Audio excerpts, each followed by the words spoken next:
Hello, hello. What up? The last week. The season 2 finale. Yeah. OH. I I'm like, I was like, we can spill our state. I heard a comedian once say he's like, you guys, you realize they're not very smart up there. You know, they need two people to spell their state. But I live in Nashville, so it's a little different. So yeah, it's a little different. You've been so separated from them that you just chant it just to make sure and see if there's somebody out there that's one of you. I do. And it's always interesting. I know who the real fans are when I'm walking the grocery store and I see a hat and I'm like, OH, and they look at me weird and I'm like, oh, you're not a real fan. You don't know what's going on. Wagoner. You're probably the type of Alabama fan that would say high tide, you know. High tide. High tide. All right. Well, we're gonna go ahead and roll the intro, but we'll be back in just a second.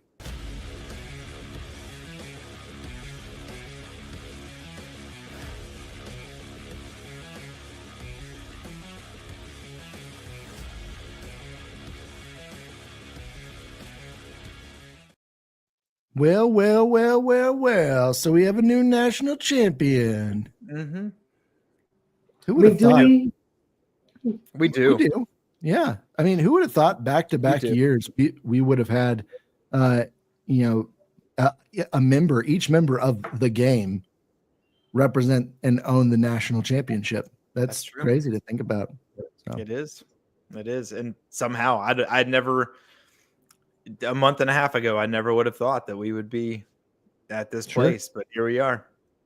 No, a month and a half ago, you a whole different person. Like, Well, I mean, to be fair, again, like I think at the beginning of the season, we all were kind of assuming that Ohio State, based upon what they had amassed, what they had built and constructed, and everything out during the offseason, they should have been one of the shoe-ins for the like a natty contender. But then the season happened, and the season they weren't as dominant as they were as we expected them to be. And so yeah, your confidence is shaken, understandably shaken. Sure. And then they just come out like an angry buzzsaw in the college football playoffs, and they're just like, hey, we heard there was no elite team this year. Here we are. Yeah. So I think the thing that's been interesting and that's been just what's been kind of rolling around in my head, right, is there's so many people that don't like the 12-team playoff because Ohio State won and because Ohio State had the offseason that they had, or I'm sorry, the regular season that they had, and then came in and essentially they put it all together. It took them a full season to put it all together, and then they figured it out really after that Michigan game and just came out and were the team that they, that we thought that they were going to be all year long. And I think this is like, I'm going to try and take my bias out of it here. I think to me, it's one of the reasons why I really enjoy the 12-team playoff. My second favorite sport is hockey. And one of the things in the NHL is like, get to the postseason. All you have to do is get to the postseason, because in the postseason, anything can happen.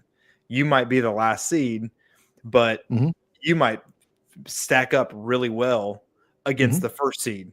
And then all of a sudden you start playing well, you start rolling, you have a hot streak, and it can happen. Yep. And so I think that's one of the things that, me loving chaos is a lot of fun in the playoffs, is it's like you put it together at the right time, you get hot at the right time.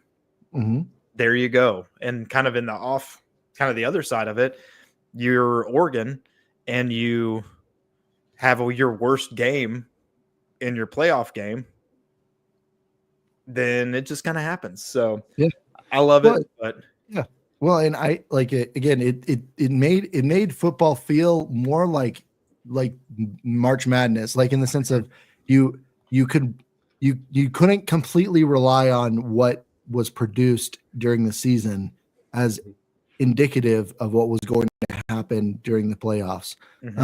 Completely. And which was interesting. I personally, I was thinking about it last night. I was like, before the game started, I was like, how cool is it that two like blue blood programs who haven't been here for quite a while, especially Notre Dame, it really hasn't been here for quite a while. Like they're both vying for a national championship. And Notre Dame, I mean, arguably, they've probably been the scrappiest team in the college football playoffs, like in the sense of they didn't have like they had a talented roster. Don't get me wrong. Obviously they did because they made it as far as they did, but there was a level of heart that they were playing with after that NIU game. And they maintained it all the way through last night. And the thing that they didn't need to have happen, which was Ohio State had that talent all year, but they found a heart in just the week before the playoffs started. And that's what kind of unlocked it. Like everybody's making it all about, so, oh yeah, Ohio State bought the national championship with $20 million. It's like, no, it wasn't the money. Money, not saying the money didn't help, but spending more than Ohio State didn't help Texas or Oregon. No, it didn't help Texas or Oregon, and Notre Dame almost money as Ohio State, but the thing is, that's also speculative. Their last year earned like $24 million that they had to give away. So who knows how much they have to report, like Ohio State, how much actually NIL. So you're not quite sure. And like I think that all the teams that were putting the pressure on were at least somewhat competing in the so it really wasn't about money. It was about heart. And it was about I think at the end of the day, the best team won. And did they look like the best team all year? No. But they looked like the best team when it counted. So, I mean, I would agree with all that. I think, honestly, kind of as Luke was saying, though, too, honestly, I like the 12-team playoff. I think it's actually the perfect number. I think I said this even last week. It's crazy to think of, like, hey, if you just included the 4 top teams, even the 4 teams that were in it for, the semifinals, none of them were a top 14 technically. Right. So, or at least in the college football ranking. So to have this done where basically the 2 teams were already outside the top 4, no matter what, a team outside the top 4 of the college football playoffs would have actually made it either way or would have won it. So the fact that Ohio State being a team that was kind of the early favorite in the beginning of the year to go all the way through and win it, that's kind of the point of the playoffs, is the fact that, hey, you don't have to go undefeated. You just have to, as I was saying, you just have to make it, and then have everything kind of start flying. Because Notre Dame had that basically same luck to what Michael was saying. They had one tough loss. They recouped. Marcus Freeman was able to kind of bring that team together, be like, hey, we're going to go ahead and succeed for the rest of the year. And they definitely showed, hey, they're definitely the gritty team in the playoffs. Would it really matter where people thought, shoot, even I did, that they were going to get overlooked or even be in either in a close game or in a blowout. So, yeah, I think another thing that kind of interested me is kind of looking. I was pleasantly surprised with how Notre Dame came out and played. I looked at the paths that each took, and obviously you look at Ohio State's, Tennessee, Oregon, Texas, and then on to Notre Dame. That's a gauntlet, and that was a hard path that Notre Dame didn't really like. Not that they didn't have hard games, but their level of competition was not the same. You look at Indiana, you look at Georgia with Novak and just kind of like a beat up team, like one of those teams that you expected to be a little bit better. And then who'd they play first? Was it SMU? No, that was Penn State. Yeah, no, they played Indiana first. Indiana first. Okay. You had it right what you were saying. Okay. Yeah. Either way, in there in his head, in his blood. So yeah, I'm still going. But just the path wasn't as difficult. And I honestly thought that it was not going to be, especially at halftime. I'm like, okay, we're rolling. We're going to get another couple touchdowns, and here we go. And I'm glad they made it a game. I really like Riley Leonard, and I know we've given him crap for the past 2 years. But man, he showed some heart. He showed some guts. Yeah. It was impressive what he did. You had that receiver Greathouse who was a stud and was just making some great catches, was doing what he needed to. But they came out and they played, and I was expecting a little bit more of a blowout. But man, they did a great job. Marcus Freeman is going to be one of those coaches, I think, that is gonna do some things. Yeah, he's gonna be dangerous. He's gonna be dangerous. I think seeing how he just kind of got his team running in the second half overall, to be able to make almost a comeback if they would have made that field goal, or even if they scored it, if they ended up scoring a TD instead. But the fact that he was able to kind of keep his team composed and bring it back to make it a game, because honestly, out to have Ohio State just literally just put another, I think it was like 13 points in the second half, when they easily could have scored, like as you were saying, 50 points. It just showed a different side of the team, and I think going into next year or even anything following, I'm actually probably gonna be a fan because of Marcus Freeman, to be honest. Yeah, I mean, I'm not gonna be a fan. I might give him well wishes, but yeah, no fandom for me. Yeah, it doesn't change the fact that still year in and year out they have one of the easier schedules. You're going to hear that from both SEC and Big Ten fans. Yeah. As long as you continue to play an ACC schedule. Sorry, ACC schedule plus Army and Navy. It's like we get the tradition. It's like, I'm sorry, you can't swing it any other way. There's still a group of 5 teams. Yeah, so, it's ACC minus. Like it's like not even ACC plus. It's ACC minus. I mean, it's But again, there are certain things with Notre Dame that I think frustrate all 3 of us. The whole no conference. Some of that stuff. Man, I understand it. And like you look at the playoffs. Ohio, I think they both made like $20 million for getting to the national championship, and Ohio State had to split that with the Big Ten, and Notre Dame had to split that into their separate bank accounts that they have for different things. So, you look at stuff like that and you go, man, if I'm Notre Dame, I'm riding that as long as I can. What they did this year, they'll bring in another portal to quarterback probably. They'll bring somebody in. They'll continue on with this role. I think Marcus Freeman is probably going to get a James Franklin God contract here at some point. Probably, yeah. Where he's, they're going to try and lock him up, or even how Indiana did with Cignetti. Like, hey, good first year. Let's just go ahead, and I know it's not Freeman's first year, but go ahead and get him locked up. Go ahead and give him one of those 10-year, contracts, because they could get this rolling, and good on them. Good for them. Yeah. Well, and he proved with significantly less time that Brian Kelly was just full of it. And is still just full of it. Like, I mean, that's the other thing is people want to talk about money. LSU spent almost $20 million this past year, and they didn't go anywhere close to the playoffs.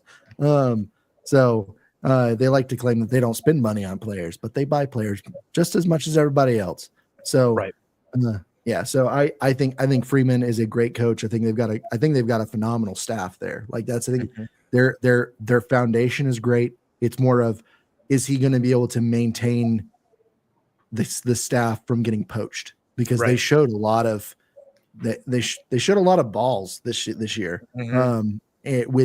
They did a lot more with somewhat less than a lot of other teams. And the depth, like I think that's something that we've talked about they lost. Everybody talked about Ohio State. I did at nauseum. I talked about Ohio State losing two offensive linemen in an already tough, already tough position group. Notre Dame lost more. Notre Dame lost like 4 offensive linemen. They lost guys on their defense. They lost a guy in their secondary who I'm pretty sure was, one of the top guys at his position in the country. So for them to maintain what they did with their loss was amazing. And so, Al Golden called a great game. Phenomenal. My goodness, like a lot of people are giving Chip Kelly a whole lot of credit, which is 100% deserved, with what he did. But Golden was pulling some stuff out that was just like, okay, yeah, I gotcha. The little 2-point flip, flip, the fake punts and going for it on. I mean, how many 4th downs did they get? Very impressive. Oh yeah. Hopefully they can keep him. Exactly. I mean, again, teams are looking for him, even the NFL, to be their coach himself. Sure. I hope they're able to keep everybody there. Just it would be cool to see. It would be cool to see them still be relevant. Just as a blue blood. After watching the entire CFP run, like it did feel like the 2 most deserving teams were there. Like it didn't feel like Ohio State deserves to be there, but my goodness, it was like it didn't feel like Notre Dame was a TCU. Right. Again. Like it. I mean, it felt like a TCU game. Well, the first quarter it didn't. The first quarter it didn't. The second quarter it did. Like that's the thing is like the first quarter. I mean, the first quarter Notre Dame had the ball for it was almost 10 minutes. Yeah, but that's my point. It was like 9.5 minutes. Notre Dame was able to play their game the way they wanted to play it, and that actually benefited them significantly. So the downside for them was they haven't had many teams that are able to adjust, and Ohio State was one of the teams that easily could adjust. They made adjustments on the fly. They didn't need to wait till halftime, and they made those adjustments for the second quarter basically, and defensively were able to just start shutting them down. So they had to get more creative in the second half, which again, props to Notre Dame's play callers and everything like that to get more creative. But at the same time, they were also kind of limited because Riley Leonard is not the most diverse quarterback. He's not a dual threat. He's not a true dual threat quarterback. He looked more like it last night. Yeah. He reminded when the way he played with it last night, it really reminded me when he was at Duke, where he was able to play hold. And I feel like when we watched him at Duke, I feel like we were all fans of him. Yep. Going to Notre Dame, we all felt a little differently about it. But seeing him play the way he did, I'm like, this is the Riley Leonard I was expecting to see all year. Yeah. Not towards the end or just more running, but I was glad to see the fact that he was able to play more to his potential of what we've seen in the past. Yeah, the one thing that as great as that first drive from Notre Dame, I think will go down in history as one of the best opening drives ever. It was a great drive. The downfall to that drive was that Riley Leonard ran 9 times in that. And they weren't just like, oh, let's run to the outside. They were like, hey, we need you to get this 2 yards. So whatever you need to do. And so he was running into the gut. And when he came off the field, he looked drained. And I was talking to my wife and she was like, oh man, that's not a good look. And I was like, here's the thing. They're not doing that all game long. No. Leonard cannot sustain that all game long. Herb Street was talking about give Leonard 15 to 20, runs in the game. And he got half of that in the first drive. And I'm like, this just isn't, even with the national championship, all the adrenaline that you got going, he's not going to do it. And he ended up making some great throws down the stretch, but there were times that he underthrew some guys, that some balls weren't, where they needed to be. Some of that was due to pressure. Some of that was just, a little bit more on him. But I think that the game plan was great, but I think Ohio State handled it really well, if that makes sense. Yeah. No, I agree.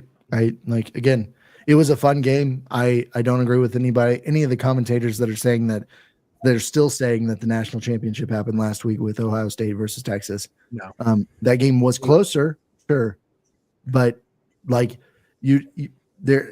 Texas wasn't playing with heart. Let's just be real. Right. Texas hasn't played with heart at all this season. And so they looked like a decently oiled machine. Not a well-oiled machine. They just looked like a decently oiled machine. Looking at some of the highlights of the season, I feel like for some reason they just look gassed all year. Mm-hmm. They were just playing like at 80% or something. I'm like when are you guys gonna start running? When are you guys start just being full speed? Yeah. Well, I remember talking about how fast Texas's receivers were. Yeah. And there was not a game that I watched that I was like, oh, those guys are fast. Like even last night, Notre Dame, there were times when I'm like, oh my gosh, that guy's fast. Like what's he doing? Like even some of their tight end plays, I'm like, my gosh, stop letting him run. Well, but Texas never felt that way. Well, speed doesn't matter if you can't break away. That's the thing is True. It doesn't matter. That's the reason why Smith is so incredibly amazing is that he's not only fast, but he knows how to escape his defenders. And that's the reason why he is going to be, he was a menace this year. He's going to be a nightmare for defenses next year. He should already said if he could go to the NFL right now, he would be the first pick overall. Sure. And I'm like, yeah, that is crazy. Did you see when they interviewed him? Yeah. Oh, they interviewed him and they said, if you went to the NFL, if you were drafted this year, how many games would it take you to be, I can't remember if they said the best receiver or like wide receiver, essentially the best receiver or top 10 in the NFL. And he was like, 5 or 6 games. I was just like, my gosh, this kid's 18. He's like, give me 5 or 6 games. I'll be a top 10 receiver in the NFL. And I've still got 2 years to play in college. I love the fact that he said, though, when he was on the field, though, he's like, hey, we got to do this 3 more times in a row. And he's like, wait a minute, no, 2. So you already know he's like, I'm giving you my 4 year. You guys got to my junior year to win this again. He's like, there ain't no red shirt. I'm doing 3 years and I'm out. So, but yeah, that was fun. But yeah, back to your point, that he's just a hybrid. He just does everything. Mm-hmm.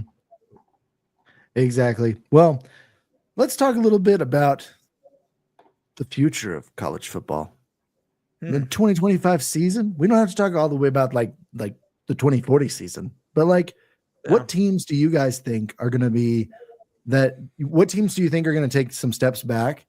But more importantly, what teams do you think are going to really take some major steps forward this next year? Luke, since your team won, we're going to start with you. Okay. I'll tell you this. I don't know. I'm thinking about the steps back. I think one of the teams that's most interesting to me with an addition that they had is Miami. Sure. I am intrigued by the Carson Beck addition. I am not sold on it. I think that when you look at what Cam Ward did, bringing in Cam Ward, you're bringing in somebody who's going to make the players around him better. Carson Beck, I feel, is a guy that needs good players to make him better. And so I just don't really get that one. But we'll see. We'll see. I think one of the teams that, oh man, I honestly I've not gone into depth. I've not gone into look at everything, but I'm worried about Ohio State. We're losing a lot of guys, that we're doing what Michigan did last year. You win the natty and then you watch lots of players leave. The place that I'm most worried about is quarterback. We've got saying, well, yeah, well, last year we worried at quarterback was the difference. Last year we were just glad that McCord was gone. Yeah. Like last year, that's Sure. all we cared about. But you've got Sayan, you've got Tavian St. Clair coming in. Mhm. But is Sayan ready? And obviously Tavian St. Clair. So it's like, are we doing portal again? Are we going to look for Mhm. another portal guy? I don't know. Now, our offensive line, I have a new love for Fry in the offensive line with what he did just towards the end of Mhm. the year with that line. I'm not worried about our receivers. You know, we got Carnell Mhm. Tate and Jeremiah Smith coming back. So, like, you know, get somebody who can get him the ball. So I think they're one of the ones that I don't know that I would say I'm worried about, but it's going to be intriguing to see kind of what they do and how they rebound from losing everybody that they've got. Sure. And then I think my early, I don't think I I don't think USC has the same coach halfway through next season. That's That's an interesting prediction there. that's I think at sometime next year he will not be the coach of USC. I've been having Lincoln Riley on my hot seat for the past 2 years. I feel like now. Mm-hmm. And That's what I'm calling now. Lincoln Riley by game 6. I'm saying 8. I'm gonna go 8, just because I think they'll give him 6 regardless, and then like I think it's gonna be that 7-8. I think he'll be gone by 8. Yeah. Fair enough. So, What teams do you think are going to take a step forward? a step forward, I think Indiana is going to take a little bit of a step forward. I honestly think that they I don't know, like I just like Signetti. I like what they did. I think they're going to get some interesting some help from portal, from all that kind of stuff. So I think they're going to take a step forward. And this is where I'll get a little bit, I think Michigan's going to take a little bit of a step forward. Sure. The Bryce that. Underwood, the Bryce Underwood edition, bringing him back home from LSU. From, I guess he was seeing how Marcus Freeman was doing at Notre Dame and realizing that it was Brian Kelly's fault. And coming back home, he has the potential to be a generational quarterback and one of those guys that he is what everybody hoped Orgy would be for them. Sure. Somebody who has the potential to run, but then it can throw. And Orgy just never figured out how to throw, but he can do it. And he's got a gun on him. I mean, his arm is amazing. And if they can get they've got some help with the receiver, with the portal receivers. Not like anybody. OC as well. What's that? The new OC as well. And so I just think that they're kind of they've already got that hard-nosed mentality, and they're really setting themselves up to do some cool things. So keep it in the Big Ten, just like the national championship. I see what you did there. Dennis, do you want to go next? Or you want me to go next? No, you can go ahead because I might share a couple of same things with Luke. So fair enough. Okay. Fair enough. Well, so the teams that I'll think are going to take a step back, we'll go there first. I agree. I can see where you're coming from with Ohio State, just because of what you're losing production wise, especially on defense, and then some on offense. I mean, offense is really just your quarterback. That's the big production that you're losing. And so it's more of just a question mark there. It's not, I see saying, in the way that he can affect the loss at Ohio State, or the position at Ohio State is kind of like what Manning's going to do for Texas. It's really up in the air. They're both very talented players, but who knows? Are they going to perform better than the quarterbacks did this year? Who knows? We just need to see. But teams that I think that are going to take steps back, other teams, I'm gonna kind of go into the SEC a little bit. I think Georgia's going to take another step back. I don't think they're going to take. It's not going to be like a monstrous one. I still expect to see them potentially in the playoffs this next year and stuff like that. But I've got a feeling that Georgia is going to be a team that's probably not going to be vying for the SEC championship. And it's more of just they're still going to be breaking in a new quarterback. And while Gunnar Stockton seems to get a little bit more buyout or buy-in from his players around him, I just haven't been sold on his talent yet. Yeah. And Georgia doesn't necessarily develop quarterbacks. We've seen that. They didn't really develop Carson Beck. They didn't develop Stetson Bennett. Let's be real. Like Stetson Bennett went to the NFL and then immediately left the NFL. And it's easy to get good when you're there for 46 years. True. And it's easy to get good when you're surrounded by arguably some of the best receivers and tight ends that are currently in the NFL. That is one thing that Georgia has been able to do well, but they've been losing out on some pretty big wide receivers, tight ends, things that they normally just capitalized on. They're losing out to other teams that surround them. Tennessee, my team being one of them, has taken a few Georgia-based receivers and players and stuff like that that I know Georgia was interested in. But I think that Georgia is we're starting to see, because of the parity that's happening in college football in general, we're starting to see somewhat of a level off of Georgia's depth. And because they don't have that depth, they can't be as much of a late year or a second half of the year team as they've normally been. Other teams that I think are going to also take steps back. I think Illinois is going to take a step back. I don't think they're going to be as good this next year. And same with Syracuse. I don't think they're going to be as good this next year. And Missouri. All of them are just they're losing key players. Like, let's be real. Like, Missouri's losing Brady Cook. We saw what they acted like without Brady Cook. They look terrible. Yep. And I get it. They have somebody else that they've brought in and so on and so forth. They're really excited about this particular, but he's going to be new. They're breaking in a new quarterback. It's too much in the air.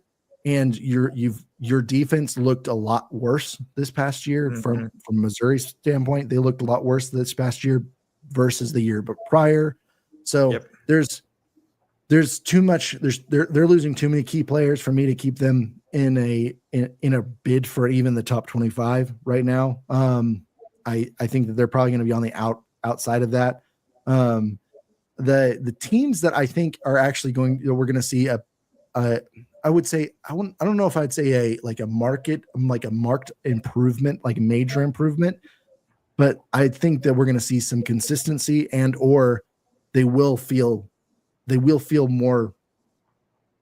They will feel like a team that's actually consistently good, not just like in and out of good / okay, like they were this year. Would be Arizona State. I think Arizona State's actually I think they're going to solidify a lot, and the coaching staff there is just going to get better. They were already arguably one of the best coaching staffs in college football this year, and I think they're just going to continue that trend. They've got their quarterback. They're losing Scatterbo, but I feel like he's somebody that is actually more replaceable than people are letting on. Like he played with heart. That's the thing that's the thing that's hard to replace. Yeah, that's what I was going to say. You can't replace his, like, what he means to the team, not necessarily on the field, but like in the locker room. Like, you can't replace that kind of stuff. But you can. Sam Levitt is going to be the one to kind of going to carry that. Now that he has like more experience under his belt, he's going to be able to carry the weight that, not to the same degree as Scotty, but definitely kind of be able to take more of being that voice. Yep. But the other two teams that I think we potentially are going to see be more consistently good this next year, one of them I think is South Carolina. South Carolina was able to maintain all of their big players and keep them from going into the portal. Like South Carolina has consistently been known as a farm team. So like they raise up relatively decent talent, and that talent then goes elsewhere. And they've been able to do the opposite this year, which is great. And that's a good one. My thing is, I don't think Beamer is ever going to be an elite coach.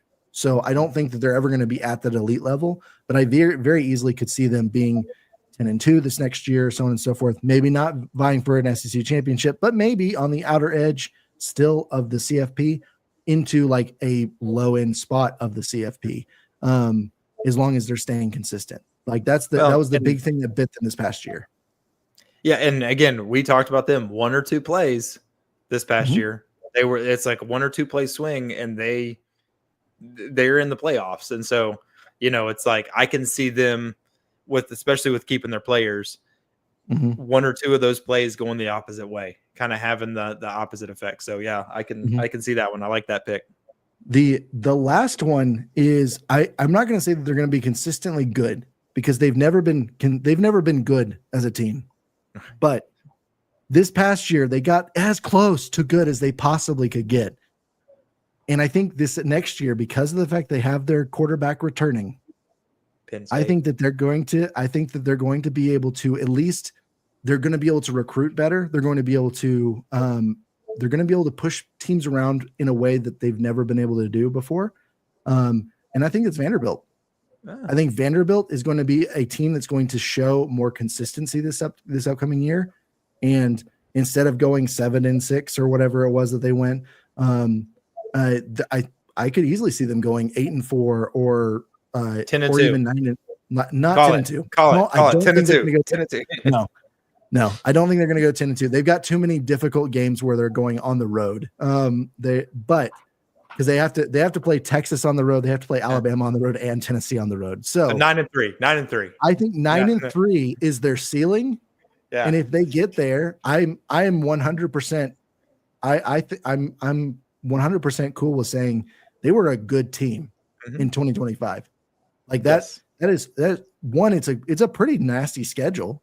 And then on top of that, like they're a team that it's harder for them to recruit because of their academic standards are not what the rest of the SEC deals with. So it's because more they like have them. I know they have like Big Ten academic standards. It's weird. And so it's one of those things. Like I think that Vanderbilt is going to take the step forward they need to be consistent, which is going to help them with recruiting and could make them just a nuisance for the next few years. Yeah. Like Pavia, we know, is kind of some of their secret sauce, and he's only got one more year. But now, yeah, exactly. So it's all about what Clark Lee decides that he's going to do. If he is able to be that nuisance and be consistent this next year, he's going to be able to get in some decent talent. And again, Vanderbilt knows that they're probably never going to vie for an SEC championship, but it doesn't mean that they can't still be one of those teams that's really annoying to play in the SEC. They can be the team that beats Bama and keeps them out. That's right. I'd love to see them go to Bama and beat Bama. That would be amazing. Who's going to be better, Vanderbilt or Oklahoma? Vanderbilt. Vanderbilt. I think Vanderbilt. Yeah. Oklahoma's lost way too much. They lost almost everybody in the portal. That was a productive starter for them on offense, and they brought in some decent people to replace them. But I'm on the bandwagon of, is Brett Venables actually a good head coach? Because we know he's a good defensive coordinator, but I don't know if he's really a good head coach. That's really where I land with him. Yeah. So the team that I am very much, I have no idea what's going to happen is Colorado. I have no idea what's going to happen with them. But that's the thing, is they could also not, because they're in the Big 12. Like, that's true. I give props to Arizona State for basically running the Big 12 this past year, but it's more of, I like the way that Arizona State plays. They play with a lot of heart, but Big 12 isn't hard talent-wise to win in. So let's just be real. When Colorado loses all of their talent. But they also had some good portal additions. They actually did, they didn't recruit a bunch of people, but the few people they did recruit were actually good players. So, we'll see. And then if Deion stays, that's I think the biggest thing is, will he stay? Does he leave him high and dry? Who knows? He's gonna stay. He's not gonna go to the Cowboys as much as people like to say. People that say that, I'm like, don't know how Jerry Jones basically is as a GM. No, he's already said like he would only go if he can coach both his kids. So, well, I mean that too. I mean, I would think he's trying to say 3 with Travis Hunter, but that wouldn't be possible. Yeah, there's no way. I mean, With mine, I kind of share the ones that are going to kind of be a fall off. Was kind of similar to what you guys said. I do think Georgia's going to have a fall off. The talent is just now becoming a lot more even when it comes to that. Just when it comes to the bigger teams, when it comes to the bigger conferences, like the the Big Ten, like Georgia cannot rely now on their third string being first string quality players, Right. and be like sophomores and juniors at that point. But so I think they're gonna have a fall off, something similar to I think of the season they had right now, maybe with the additional loss. I don't really see them possibly being out of the playoffs, but very similar to just barely making it if they don't get into the SEC championship by chance. Another team I think is going to have a fall off just because, just to kind of repeat their success, I feel like is not the most realistic thing, would be the Oregon Ducks. I mean, they went undefeated, but No, they did. They did lose in the college football playoffs. I mean, I was going to finish the sentence during the regular season. Oh, okay. Sorry, I jumped the gun a little bit there. Asterisk. They went undefeated during the regular season. Yeah. That's better. Okay. All right. I see what you're putting down. Yeah. So repeating that, I feel like it's not going to be, for one, the easiest thing possible. But Sure. I do like some of their backup quarterbacks that they had there. I like Dante Moore, especially when he was at UCLA, and the fact that he was following Chip Kelly, or not following Chip Kelly, but going up to Oregon now. I think he's going to be a great player. He played as a freshman at UCLA, so now he has a year of experience. He's going to be if not a redshirt now, he's definitely going to be a junior then. So I like what they're doing, but I can imagine another 1 or 2 losses in the regular season. Another team I feel like is going to have another fall off is going to be BYU. BYU and Miami, I feel like we're kind of similar to one another, different play styles, but the fact that they had a lot of outside luck and just kind of fortunate situations or settings in different games that kind of got them a win where they probably should have lost it, and in Miami's case should have lost. So I think they're going to be kind of a fall off between those teams. One team, the teams I'm actually excited for to kind of come up though, is Indiana. I feel like them getting Mendoza from Cal as their quarterback is going to be more interesting than when they had Rourke, because of the fact that he actually played for a bigger team, and he looks a bit more polished than coming out of Ohio. So I do have big higher hopes, especially with Signetti kind of already being able to set the tone like, hey, I can win.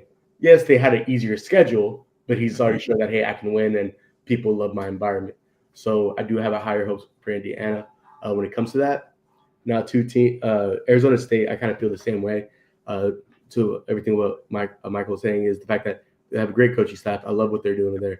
They just seem just like an overall just a tight unit. And then bringing their quarterback, hopefully he's going to be healthy all year. If he is, hey, I wouldn't be surprised if they just end up just kind of running the Big 12 again. 2 teams I think are going to be can you watch out for. One, I have to mention it, is going to be Louisville.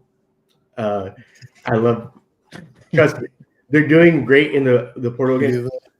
The thing is, like, what I'm excited that they actually were able to bring in Miller Moss. So they actually have a much better quarterback than they've had in the past 2 years. Yeah. And I think Miller Moss is going to be able to do a lot better than he did at USC, where it was just crappy play call that he was getting half the time and it wasn't his fault. He played a little bit kind of wild at times, but I feel like with Louisville, they're going to be able to kind of like narrow him down and kind of get a bigger focus. Other team is going to be Clemson. I think with Lubbock is going to be kind of now more polished now that he has a few years, and the fact that also they're actually hitting the portal now. Yeah, that was a big, just kind of a miss last year where they didn't go anywhere near it. They just lost a few players, but they're like, oh, grab players in the portal? Hell no. The fact that they were already being able to do it towards the end or in December, back in December, makes me feel hopeful. Hey, they're going to start doing it again in the spring, and then like and so on. So I'm like, okay, if you're going to bring in actual players now, Right. now I think you're more than just a threat in the ACC, but you're definitely a threat that can actually beat other top teams in other conferences. It's just sad Dabo has to be a hypocrite. Like, I mean, just going back on his word, like their portal is high school, man. Their portal is recruiting from high school. But it's all good. He never said when they have to graduate from high school. Oh, okay. At least that's what I saw. He didn't say, hey, we get him from high school, maybe a year or two seasons somewhere else, but we get him from there. Yeah, there you go. And every other school that's not Clemson's a junior college to them. So they're just like, that's what happens when you're Dabo and you think you have a blue blood program. Yeah, this double popped collar mother. Yeah. Another school, though, I feel like it's actually going to be better than they were this past year is Texas. I think they're going to be better with Manning than they were with Ewers. Like, one would hope. Huh? One would hope. I mean, I think they're going to be better just because whenever Manning played, they seemed a lot more lively, where they were playing more up to Manning. Until we hit him, and then he didn't know where he was. Yeah, he dropped the ball, too. Yeah, he had no clue. He was not lively when we hit him. God damn it. The overall just seems like just a lot more up to speed, kind of matching Manning's speed than Ewers. When Ewers is like, hey, 80%, and the fact that Manning's not afraid to go outside the pocket and run and has some speed as well. I feel like they have more potential to be more dynamic of a team than they were this past year. Yeah. Sure. I get. I mean, I get it. Mm-hmm. It's going to be interesting because we're going to see a playoff matchup week 1, a rematch week 1. Rematch week 1 with totally different teams. Two very different teams. It'll probably look like a very different game. Just have Sark and Ryan Day go at it because it's like they'll be the only guys that are actually still on the team. Yep. As long as they an even match even within itself. Yeah. Well, as long as Day watches out for Sark's like spike that he's got at the front of his head, his little unicorn spike, I think they'll be okay. Well, Ryan Day will stay back because he doesn't want to get the Sharpie. His Rogaine Sharpie thing. Yeah. He'll have like special cushions on his face. That's right. Yeah. Well, so there's a couple notes that we've got before we sign off tonight. The one I'll let Luke handle it for the break that the tailgate's about to do. But this is my last official episode with the tailgate. I am moving on to greener pastures. That's really what I'm just kidding. No, I've loved and enjoyed talking football with these guys week in and week out. But just life and everything like that is just leading me to take a step back and be able to focus on some other opportunities that I've got right now. And so I just wanted to say thank you guys for the 2 years of just hanging in there, and to all of our viewers and stuff like that have just been a part of the chat or whatever, or have come on the show. Just thank you for that. It's been awesome. But then to my co-hosts here, I've enjoyed it immensely, and we'll still be friends maybe outside of this. Who knows? Yeah. All right, I'm just saying, man. $10 on our bet. I'm willing to put $10. You just let me know if you will agree. But I Luke, I think right now the tailgate's about to go just into a break. Is that what you're? Yeah, I think Dennis and I think we're gonna take a little break and just kind of see. We'll probably have a conversation here in a couple weeks or so, and just kind of figure out where we are, and figure out what the next steps are. If we're gonna keep on keeping on or what. So, but we'll let everybody know. Quotes, man. What's that? What is up with you guys in these quotes? Hey, man. Hey, it's called being culturally relevant. It's that was like 20 years ago. Bro, keep on keeping on. Come on. Yeah. All right. All right. Yeah, we made him cry too. That's true. You did. Well, I'll do my final sign off here. When you guys finally come back, hopefully people are joining you again, grabbing a drink, and they're participating in the conversation.